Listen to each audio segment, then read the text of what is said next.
How to build the Greek god physique, part 7, the traps. We finally got to the end of the series. We're going to be covering the traps in this episode, and like I promised in episode 1, at the end of this video, I'm going to be going over my full workout split that covers each of the muscle groups the right amount of times weekly. Now, to target the traps, there are 2 main exercises that we can do. The first one being shrugs. Whether this is a machine or dumbbells, it really doesn't matter, as long as you're taking your sets to failure. Another exercise for your traps is a face pull. Again, this is what you're going to want to do is on a cable machine, where the cable's set to around a foot above your head level and you're pulling into it, making sure your elbows flare outwards and you're not just pulling it like that. That'll be working your triceps. Make sure they're flaring like that. I'll make sure to throw up a video of me doing this so you can see what the correct form looks like.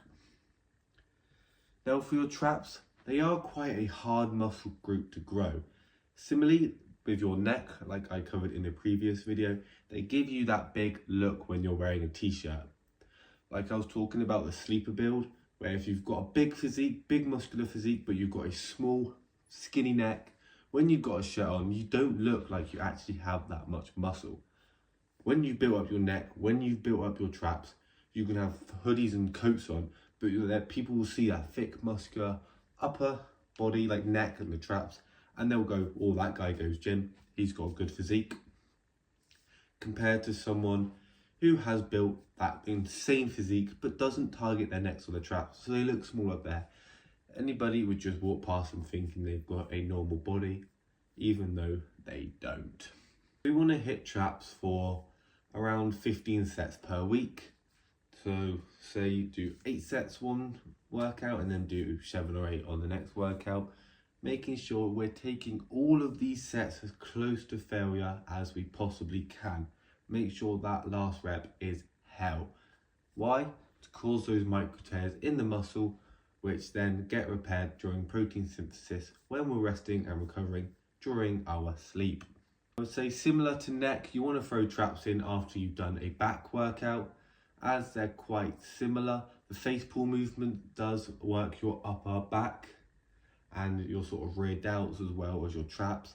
So it sort of encapsulates that whole sort of muscular area, and you're not worrying about doing chest and triceps and then throwing it up to your traps. So like I promised, here is my workout split that encapsulates all these muscles the right amount of times.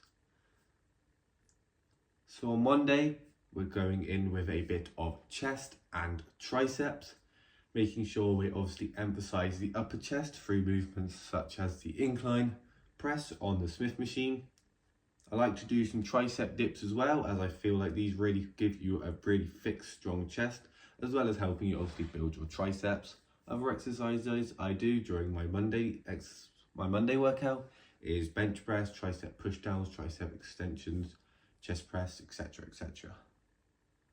And on Tuesday we jump on into back and biceps, but with the back we're targeting the lats, so I do movements such as pull-ups and lat pull-downs, as well as some face pulls to get those traps in as well. Biceps, again, because they're a key muscle group, we are doing a lot of focus on them. We're doing 3 exercises for 4 sets, bicep curls with the dumbbell, preacher curls with the weights on the machine, and then single arm dumbbell curls on the pulley rope system.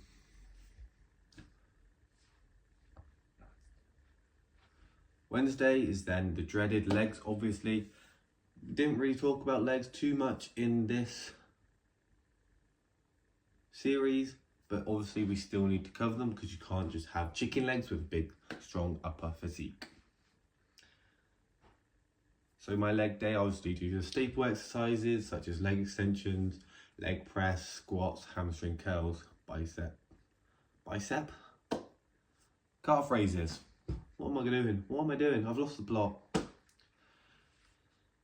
Thursday is then my rest day. I don't go to the gym on Thursday. Friday, we then jump into upper body, which is where we target the lats, upper chest, shoulders, traps, neck, all of it. We cover all of it in this workout. And then on Saturday, we are doing a targeted shoulder day, as I think this is still the most important muscle group you can train. Getting those big, wide, bulging shoulders gives you that aesthetic V-taper look, which is what we want when aiming for the Greek god physique. And then on Sunday, it is a rest day again. And then I just repeat this in and out, taking all my sets as close to failure as possible, making sure I'm resting and recovering enough, getting 10 hours of sleep at night, and eating as much protein as I can, around 0.81 times my body weight in pounds of protein every single day. Stick to this routine, take all the tips I've given you in this series, and you will see results. It is a long process, yes, but that long time is going to pass anyway, so you might as well get in the gym and try get as big, as muscular and aesthetic as you possibly can. If you haven't already, make sure to check out all the previous parts in this series, and I'll catch you guys in the next one. Make sure to like and subscribe.